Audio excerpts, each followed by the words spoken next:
is that I was talking to, I don't remember who I was talking to. I was talking to someone just the other day about how, and this goes back to just fundamentals, how so many of us spend so little time on niching.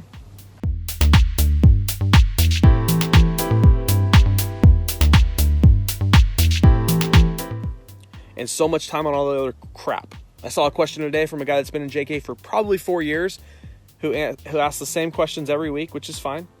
And they're all the wrong questions every time. How many citations do I need to rank in the MapPap? Doesn't matter. How many backlinks do I need to rank in this city size?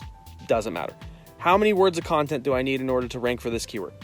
Doesn't matter, right? Because all those things, first of all, are unanswerable, because for any of us that have been in this any length of time understands that variables in every market, in every niche, are going to be there. So trying to get an answer for those specific variable-driven questions is impossible for us to answer. We'll do our best to give you a politically correct answer, sometimes not. But the smarter person that you probably don't see asking those questions, who are out there building these awesome businesses, the secret that they're not telling, or maybe they are telling but you're not listening and implementing, is they're spending 80 to 90% of their time in their lead gen properties finding the niche, not worrying about all the other garbage, right?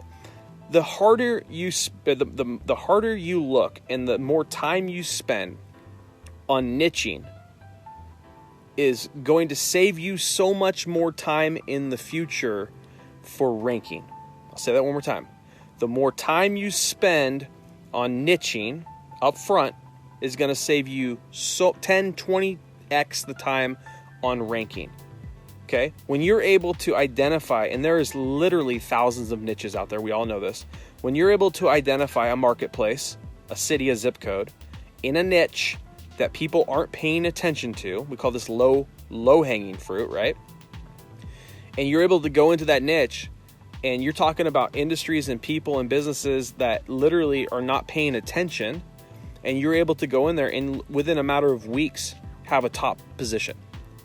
But what most of us do, and I've talked about this for the last 4 years running, and I'm just like a broken record, but it gets through to a certain amount of people the more times I say it, so I'm going to keep saying it. Those of us that spend the time and look for these low, like fruit is on the ground niches, we don't have to work so hard at all this backlinking crap and all this junk. Man, if you want to go and you want to get in the ring, I always say, get in the ring with Tyson and have a heavyweight bout, more power to you.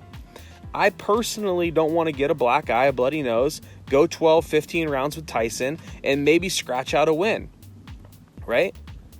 Figuratively speaking, because we know I couldn't actually beat Tyson in the ring. But like in the marketing game, when you're going against 5, 6, 7, 8 different marketers that are all trying to take up those top few spots in those niches because you spent 20 minutes going through niching and you came up with a niche and you just ran with it, you're going to go into a battle.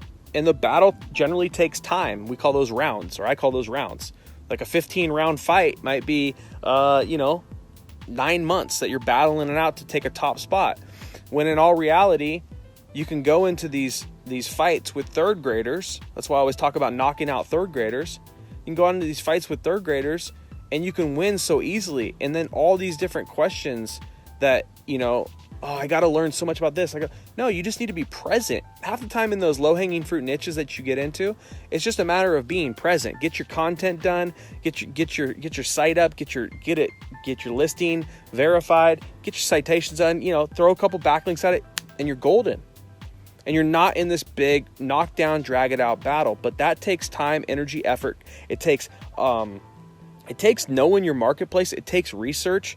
It takes, like I say, I don't know how many of you guys have done this yet. I go on Biz Buy Sell constantly. I'm constantly looking at different businesses and industries. I open up all the filters. I want to see every different type of industry, agriculture. I want to see brick and mortar. I want to see anything and everything that's for sale out there, because it gives me an idea of the revenues that those types of businesses, because usually you'll have a PDF and it'll show you the revenue of the business that is being sold in that marketplace. And all of a sudden you're like, holy cow, I would have never thought that niche pulled off that type of revenue. You go on Google, you do a quick search. Next thing you know, there's a few, idiots on there that have claimed their listings, if anything, and you find a brand new niche it's completely low hanging fruit, and it might be something you can go vertical with, which is in market to market and market to market, and you all of a sudden you exploit a market that no one's paying attention to. I've talked about it before. Talked about the beauty school directory. If any of you guys have checked out that site, I've talked about it many times over the years. Beauty school directory makes about $13-14 million a year, and guess what they do? They just generate leads for beauty schools. Okay, I bet not one of you guys has thought about the beauty school niche, right? But yet this one company did some due diligence, figured out, well, heck, there's a lot of people joining beauty school every year. By the way, they also own trucking school lead generation across the entire country. So they went vertical across the entire country in the beauty school niche and in the trucking niche, maybe even tractor too. I forget if they were in 3, but it's a perfect example of finding a niche and going vertical.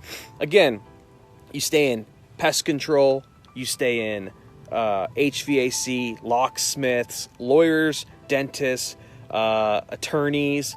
Listen, I'm not saying you can't make money in these niches. We got some of the top guys in this group that make money in those niches. There's money everywhere. I'm talking about quick, easy wins, ways that you can get in, no budget, get a couple wins under your belt, and start scaling out and starting to see some holes in these marketplaces by getting and thinking outside the box. Probably the number one thing that will make you great is getting outside the box in your thinking of just the handful of niches that comes to mind in the first 15 to 20 minutes of you thinking, right? Get obscure, man. I'm telling you, just get obscure with it. You will find there's a lot of money being spent in every zip code in the entire world in niches you never even thought were real. In fact, a good friend of mine, we're with him every couple weekends. You know what his niche is?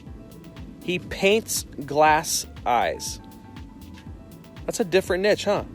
You wouldn't think that painting glass eyes, one little shop could rip down $500,000-600,000 a year, right? Very obscure niche. Not saying it's a good lead gen niche, but there's so many niches out there. I would have never even knew that was a thing. He literally looks at the person, they fly in, it's several thousands of dollars, and he paints their eye perfectly and onto a contact that goes onto a glass eye.